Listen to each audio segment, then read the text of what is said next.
Biografía de Arthur Schopenhauer. Biografía 5x10. Mientras que para Kant el problema es encontrar, precisamente, un criterio, un canon, un procedimiento decisorio para alcanzar lo justo. Y tal procedimiento solo puede otorgarlo con fiabilidad la razón cuando nos posibilita interrogarnos acerca de la universalizabilidad de la conducta. Sin embargo, para Schopenhauer discriminar lo justo de lo injusto es un asunto bien sencillo, pues se logra no por vía racional, sino intuitiva.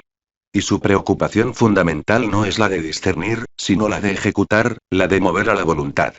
Por consiguiente, encontrar este móvil es, para nuestro autor, sencilla y llanamente, dar con el fundamento de las acciones propiamente morales y, de este modo, encontrar el fundamento mismo de la moral.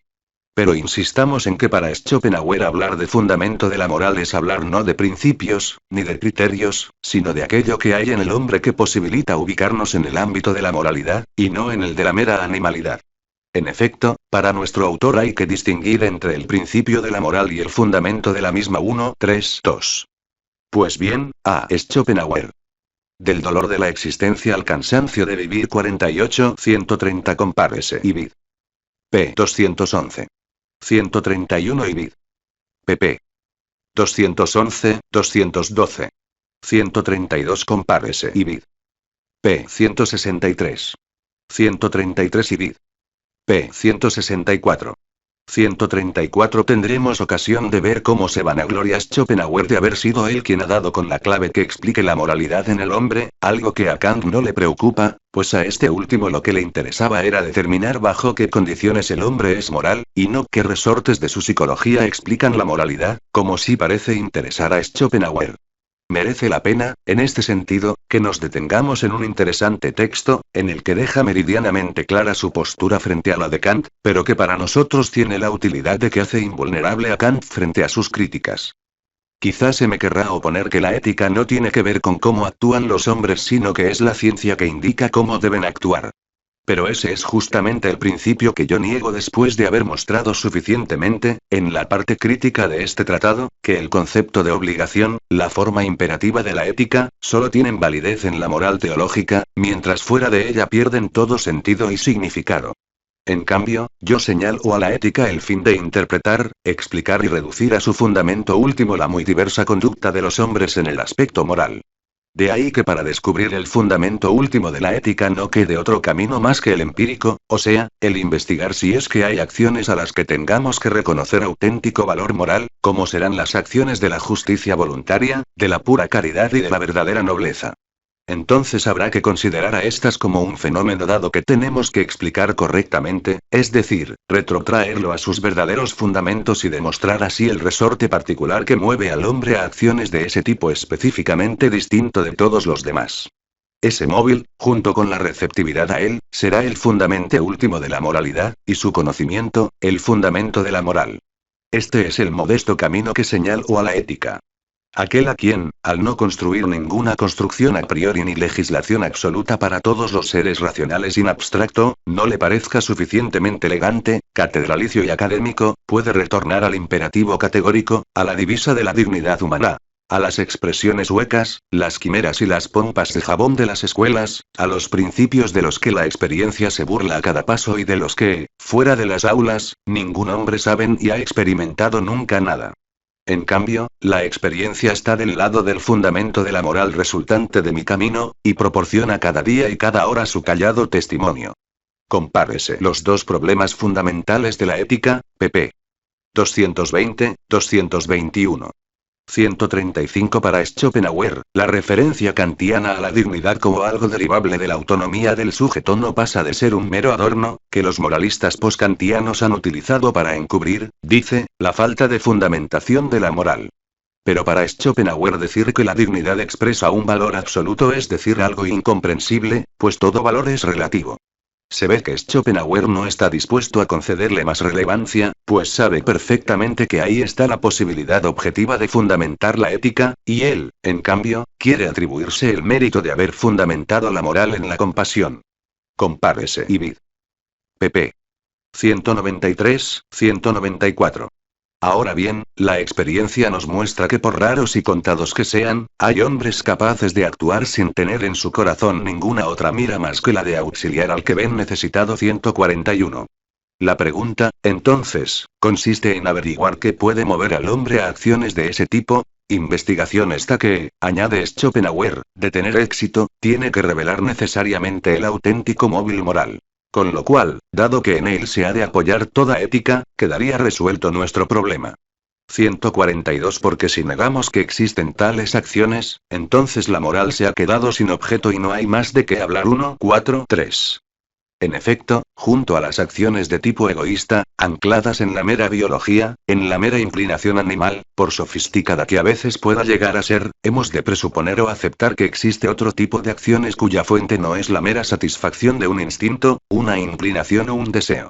Habrá que aceptar que en un ser complejo como es el hombre se dan acciones que no manan de los meros resortes naturales, sino que aun siendo propiciados por nuestra peculiar naturaleza no pretenden la satisfacción de ninguna tendencia o inclinación natural propiamente dicha. Ese otro conjunto de acciones que no satisfacen al egoísmo natural propiciado por nuestra biología es lo que cabe considerar como acciones morales. Y como acabamos de apuntar, sin este otro tipo de acciones no egoístas hablar de moralidad sería imposible. Por lo que todo este discurso presupone la existencia de acciones del tipo mencionado, que son las únicas a las que cabe atribuir valor moral. 144. No obstante, y a pesar de que hemos hecho referencia a nuestra animalidad, en tales acciones morales quedan excluidos los motivos interesados en el más amplio sentido de la palabra. Por consiguiente, nos dice Schopenhauer, la ausencia de toda motivación egoísta es, pues, el criterio de una acción de valor moral. 145. Mas ello no impide que tales acciones dejen en nosotros una cierta satisfacción con nosotros mismos. 146, es decir, la aprobación de nuestra conciencia moral de semejantes acciones, algo que no hay que confundir con el egoísmo, que implica ser parte interesada en el sentido más estricto respecto de la acción. José M. Panea Márquez 51. Schopenhauer tratará de convencernos de que toda la moral kantiana descansa exclusivamente en la razón, y que, por tanto, todo el edificio moral kantiano resulta inservible y absolutamente precario frente al huracán del egoísmo. Para Schopenhauer, encontrar el fundamento de la moral es encontrar ese algo que la haga posible, que la mantenga en pie, que nos permita encontrar razones para el principio anteriormente citado, y que sean razones de peso, capaces de vencer al móvil antimoral por excelencia, el egoísmo. Porque en esta indagación se parte del hecho de que el móvil principal en el hombre, como en el resto del reino animal, es el egoísmo 136, en función del cual despliega siempre sus cálculos y estrategias. 137. Y más aún, nos la sabemos con que el egoísmo es de carácter ilimitado, y se caracteriza porque, en la medida de lo posible, quiere disfrutar todo, tener todo. Todo para mí y nada para los demás es su lema. El egoísmo es colosal. Domina el mundo. Pues si a cada individuo se le ofreciera la elección entre su propia destrucción y la del resto del mundo, no necesito decir dónde recaería esta en la mayoría de ellos. Según ello, cada uno hace de sí mismo el centro del mundo, lo refiere todo a sí mismo. No hay contraste mayor que el que existe entre el alto y exclusivo interés que cada uno se toma por su propio yo, y la indiferencia con la que, por lo regular, todos los demás consideran a aquel mismo yo. Igual que él al de ellos. 138. De manera que, insiste nuestro autor, la preocupación exclusiva por mis asuntos, acompañada de despreocupación absoluta, o indifferencia, por los del otro, tal actitud acaba convirtiéndose en un amplio foso entre hombre y hombre. 139. En resumidas cuentas, concluye Schopenhauer. El egoísmo es, pues, la potencia primera y principalísima, aunque no la única, que el móvil moral tiene que combatir. 140. Porque, en definitiva, la malevolencia, la hostilidad, el sadismo no son sino derivaciones de aquel en matices e intensidades distintas. A. Schopenhauer. Del dolor de la existencia al cansancio de vivir. 136. Son muchos los textos en los que Schopenhauer nos habla del egoísmo. El siguiente nos parece de un ingenio y concisión tal que merece ser destacado. Egoísmo natural. Resulta extremadamente divertido ver un mundo de innumerables individuos, cada uno de los cuales, al menos a efectos prácticos, se tiene a sí mismo por lo único real, considerando una especie de fantasmas a todos los demás, pues eso es lo que da pie a pensar el conocimiento natural. Cada cual se descubre inmediatamente dentro de su corazón como la total e indivisa voluntad de vivir, mientras que los otros solo son descubiertos indirectamente, en su cabeza, como sus representaciones. Cuesta mucho que lo mediato, la mera representación, triunfe sobre lo plenamente inmediato. Entonces ocurren actos de abnegación de uno en aras de muchos. Solo el género humano puede llegar a eso. Manuscritos berlineses, 272, 1829. 137. Compárese los dos problemas fundamentales de la ética, p. 222. 138. Compárese idem. 139. Compárese ibid. p. 223. Compárese también el mundo como voluntad y representación, if. 56. 140. Los dos problemas fundamentales de la ética, p. 224. 141. Compárese, ibid. p. 228. 142 ibid. pp. 229, 230. 143. Compárese, ibid. p. 229. 144 idem. 145 idem. 146. Aquí tenemos que matizar nuestra posición con respecto a Schopenhauer, porque para nuestro autor solo las acciones morales producen una satisfacción con uno mismo, mientras que las que nacen de la maldad y crueldad provocarían un opuesto autoenjuiciamiento externo. Compárese idem. Pero esto es discutible, como puede verse en un autor como Sade, para quien no hay ningún reparo en reconocer la autosatisfacción que produce gozar con el dolor ajeno. Tal, sin duda, es el problema de plantear la moral en términos psicológicos. Este proceso es, desde luego, asombroso y hasta misterioso. Es, en verdad, el gran misterio de la ética, su fenómeno originario y el mojón más allá del cual la especulación metafísica no puede atreverse a dar un PASO 148. La compasión, querer el placer del otro, aliviar su sufrimiento, es un hecho, por misterioso y difícil que sea llegar a entender y a explicar cómo se produce. Y, además, es uno de los tres móviles fundamentales de las acciones humanas, junto al egoísmo, querer ilimitadamente el propio placer, y la maldad, querer el dolor del otro hasta la crueldad. 149. En efecto, tal vez no sepamos explicar cómo llega a producirse tal compasión en el hombre. Tal vez ignoremos los mecanismos por los que el yo es capaz de compadecerse del otro, sin mediar interés alguno en ello. Pero esta deficiencia teórica 150 no resta un ápice de realidad al factum de que tal sentimiento de compasión se produce, exactamente como se producen otros de muy distinto signo, tal es el caso de la maldad o del mero egoísmo. Pero lo que Schopenhauer trata de decirnos es que sin la compasión, que es la única fuente de la moralidad de las acciones, difícilmente hablaríamos de justo o injusto, de bueno o malo. Dicho con otras palabras, es la compasión la que nos mueve a obrar en un sentido no egoísta, y, en este momento, la que posibilita que podamos discriminar entre lo justo y lo injusto, pues antes de entrar ella en escena solo existe el más indiferenciado interés egoísta empeñado en la propia autosatisfacción sin más distingos. De todos modos, ahora quisiéramos nosotros ser también críticos con Schopenhauer, porque aunque detrás del obrar moral pueda estar la compasión, como de hecho ocurre muchas veces, no queda claro por qué el ser compasivo haya de tener un valor moral superior al ser cruel. Dicho de otro modo, Schopenhauer sabe explicar el fenómeno moral. Detrás de la acción caritativa y justa está la compasión. Pero no justifica por qué la compasión tiene un valor superior, moralmente hablando, por ejemplo, a la José M. Panea Márquez 53, de manera que, para nuestro autor, egoísmo y valor moral de las acciones se contraponen entre sí, a la vez que solo en relación a los otros puede tener una acción valor moral o carácter reprobable. 147. Está claro que la acción será egoísta cuando esté en juego el propio placer o dolor de la gente, pero si no es tal el caso, sino que lo que está en juego es el placer o el dolor de otro, entonces, dirá Schopenhauer, he convertido al otro en fin último de mi voluntad, queriendo su placer y no su dolor. Aquí se ha producido, por decirlo así, un salto, un ir del yo al otro, un desprenderse de lo que a uno le incumbe o le interesa para tomar parte en la suerte del otro, que hago mía. No es, por tanto, el interés egoísta lo que está moviéndonos a actuar, sino otro resorte de muy distinto calado. Y si nos preguntamos qué es lo que está sucediendo en acciones de este tipo, o qué es lo que hay detrás de este movimiento que va del yo al otro, la respuesta que nos da Schopenhauer no es otra sino que se ha generado un proceso misterioso, a saber, el de la compasión, y Schopenhauer trata de explicarlo así.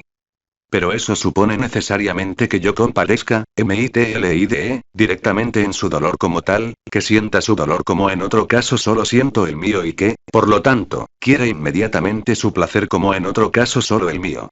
Mas eso requiere que de alguna manera esté identificado con él, es decir, que aquella total de IFRNCIA entre mí y todos los demás, en la que precisamente se basa el egoísmo, sea suprimida al menos en un cierto grado.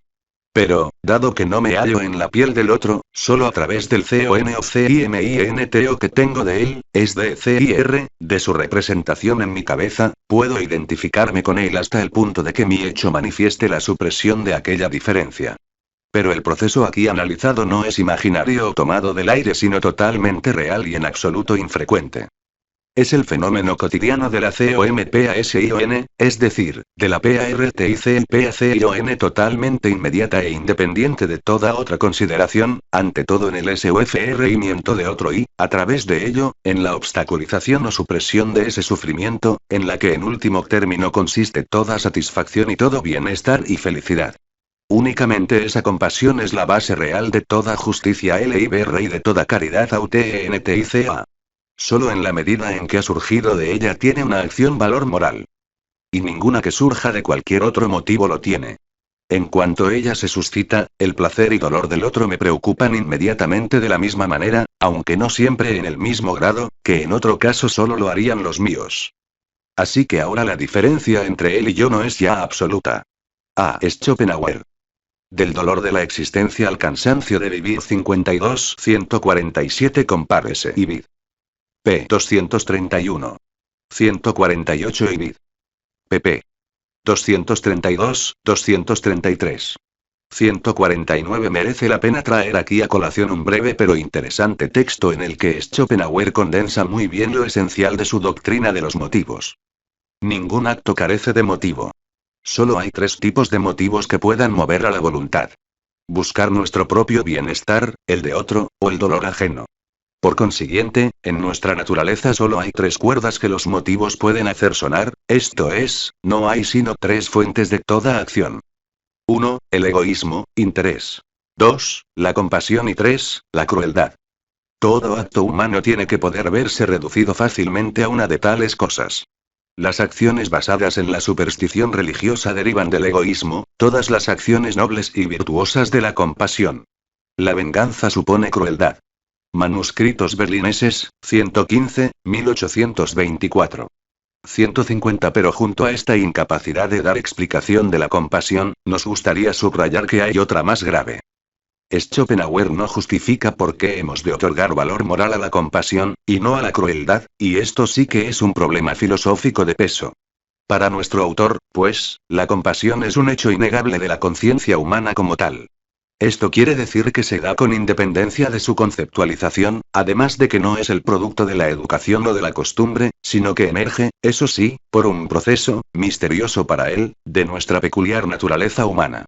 Y que esto es así lo prueba el que somos testigos de ella en todos los países y épocas, es decir, que somos testigos de ella con independencia de las variaciones temporales o espaciales, siendo su reconocimiento tan universal que a quien carece de ella se le considera inhumano. 154. Por ello, para nuestro autor, y en defensa de las posibilidades que encierra la humana condición, junto a nuestra natural tendencia al egoísmo y a la injusticia, también brota en nuestro interior la compasión ante el espectáculo del sufrimiento ajeno. La compasión se muestra, así, como fuente, como origen de la justicia y la caridad, y, por tanto, como el único fundamento posible de la moralidad. 155. Por ello, Kant debería haber dejado a un lado su obsesión por la mentira, y haber volcado su talento contra el sadismo, el vicio propiamente demoníaco, nos dice Schopenhauer, por tratarse de lo más contrario a la compasión. 156. A favor de Kant, cabría apuntar, sin embargo, que Schopenhauer tal vez debería haber dejado de lado su machacona insistencia en cuanto a explicar que fácticamente es la compasión lo que está detrás de un acto o de un juicio moral, y debería más bien haber derrochado su talento y energía en combatir filosóficamente el sadismo, es decir, mostrar por qué es valorativamente superior el compasivo al sádico. Además, y de nuevo en defensa de Kant, habría que decir que a él no le hubiera parecido legítima la apelación a la compasión como fuente de la José M. Panea Márquez 55 crueldad. Y esto sí que nos parece un problema de peso, y grave. Porque si no sabemos justificar por qué ser morales, si no podemos dar cuenta de por qué tiene más valor el ser compasivo que el ser cruel, decaen las razones de una hipotética obligatoriedad. Y a nuestro juicio se habrá explicado, psicologizando el asunto, qué hay detrás de una acción moral, pero no se habrá justificado filosóficamente, es decir, aduciendo razones, la superioridad, moralmente hablando, de la compasión respecto de la crueldad. Y si carecemos de razones para ello, entonces hemos de concluir, pese a Schopenhauer, que la moral sigue sin un fundamento filosófico, no ya que la explique, que esto puede hacerse por la vía psicológica, sino que la justifique. Pero, para nuestro autor, que la compasión sea un sentimiento, a tener en cuenta desde el punto de vista teórico, lo avala también el que Rousseau, Emilio, libro cuarto, el mayor de los moralistas modernos, según Schopenhauer 1.5.1, y un profundo conocedor del corazón humano, ya hubiera subrayado la importancia de la misma en referencia al sufrimiento del otro. Pero no le basta esta referencia de autoridad. De todos modos, y por misterioso que pueda ser el PROCES o por el cual en nosotros se desencadena tal sentimiento, Schopenhauer quiere curarse en salud y dejar bien claro que aquel en modo alguno es producto de una CONFOSION de papeles entre el yo y el otro. Nuestro autor está buscando el modo de anticiparse a una posible objeción que tilde a la compasión de egoísta. No será, cabe sospechar maliciosamente, que el compasivo está, de la mano de la compasión, buscando el modo de satisfacer algún oscuro INTRS. ¿Es la compasión tan desinteresada como pudiera parecer, o bajo la frágil cáscara compasiva se esconde finalmente el egoísmo? Estas son las preguntas que probablemente rondaron la cabeza de nuestro autor, quien se apresura a dejar bien claro que en esta identificación con la suerte del otro, con su desgracia, no somos víctimas de una alucinación de nuestra fantasía, sino que en ningún momento perdemos de vista que es el otro, y no yo, quien sufre. Sufrimos CONL, o sea, ENL, bien conscientes de que tal dolor es SUIO, aunque lo hagamos en cierto modo NUSTRO 1.5.2. Pero al ser el otro el que sufre, es el otro el que padece una pérdida, y no yo, de la que nos hacemos cargo e intentamos paliarla 1.5.3. Schopenhauer. Del dolor de la existencia al cansancio de vivir 54-151. Compárese los dos problemas fundamentales de la ética, p. 270. 1.5.2. En efecto, Schopenhauer nos dice que tiene que corregir el error de interpretar la compasión como si ésta se urgiera por un engaño instantáneo de la fantasía. Tal vez merezca la pena hacer aquí una referencia a dicho texto. Pero no es así de ninguna manera. Sufrimos con él, o sea, en él. Sentimos su dolor como ese huyo y no imaginamos que sea el nuestro. Incluso, cuando más feliz es nuestro estado y más contrasta así nuestra conciencia del mismo con la situación del otro, tanto más receptivos somos para la compasión. IBID, p. 236. 153. Para un tratamiento más detallado de este tema, compárese Arteta, a. La compasión. Apología de una virtud bajo sospecha, Barcelona, 1996. Compárese en este sentido la interesante discusión que del libro de Arteta realiza T. Bejarano en Temata, Revista de Filosofía, Sevilla, 2002, vol. 28, pp. 297, 302. 154. Schopenhauer quiere combatir la tesis escéptica en moral, según la cual, la virtud no es más que mera construcción, sin ningún apoyo que le dé solidez. Por tanto, obedece a la cultura, la educación, o la moda, sin más. Pero es el dato de su permanencia en el tiempo lo que hace que Schopenhauer busque para la virtud un anclaje en la naturaleza humana. Pero esa compasión misma es un hecho innegable de la conciencia humana, es esencialmente propia de ella y no se basa en supuestos, conceptos, religiones, dogmas, mitos, educación y cultura, sino que es originaria e inmediata, se encuentra en la misma naturaleza humana, justamente por ello tiene solidez en toda situación y se muestra en todos los países y épocas. Por eso se apela confiadamente a ella como a algo existente necesariamente en todos los hombres, y en ninguna parte pertenece a los dioses extraños. En cambio, a aquel a quien parece faltarle se le llama inhumano. Como también humanidad se utiliza a menudo como sinónimo de compasión. Los dos problemas fundamentales de la ética, p. 237. 155. Compárese Ibid. pp. 228, 229. 1.5.6. En efecto, Schopenhauer lo explica así. El horror incondicionado e ilimitado hacia la mentira que Kant aparenta en toda ocasión se basa o en la afectación o en el prejuicio. En el capítulo sobre la mentira de su doctrina de la virtud, la caracteriza con todos los predicados oprobiosos, pero no aporta ninguna verdadera razón de su carácter reprobable, lo que habría sido más efectivo. Declamar es más fácil que demostrar y moralizar más fácil que ser sincero. Kant habría hecho mejor en liberar aquel celo especial contra el SADISMO. No la mentira, es el vicio propiamente demoníaco. Pues es directamente lo contrario de la compasión y no es nada más que la impotente crueldad que, incapaz de producir por sí misma los sufrimientos en la que tan complácida ve a los otros, agradece al destino que lo haga en su lugar. IBID, p. 250. Pero en lo que a Schopenhauer se refiere, interesa recalcar que solo cuando en la base de nuestra motivación está la compasión, y no otro interés en el que pudiéramos ya empezar a tomar parte, podemos hablar del valor moral de nuestras acciones. 158. Y ello porque en la compasión, y como ya hemos apuntado, por misterioso que sea el proceso por el que llega a producirse, la barrera, el foso entre el yo y el otro ha desaparecido. Más aún, por difícil de explicar que sea, piensa nuestro autor, hasta el más duro de corazón la ha vivido alguna vez. 159. Pero de lo que no tiene la menor duda es de que la compasión está vinculada a la moral en la medida en que la crueldad es lo más repugnante moralmente hablando. Nada indigna tan hondamente nuestro sentimiento moral como la crueldad. Podemos perdonar cualquier otro delito, la crueldad no. La razón de esto es que la crueldad es directamente lo contrario de la compasión. Así que es la máxima falta de compasión lo que imprime a un hecho el sello de la más honda reprobación y repugnancia morales. Por consiguiente, la compasión es el verdadero móvil moral. 160. Pero que la crueldad sea lo contrario a la compasión no justifica filosóficamente, a nuestro parecer, que sea de rango inferior. Esto, queremos dejarlo claro, no creemos que quede suficientemente probado en la explicación schopenhaueriana. De todos modos, insistamos en que para Schopenhauer la compasión está al alcance de todos. 161, pues no requiere de conocimientos abstractos, sino solo de la intuición.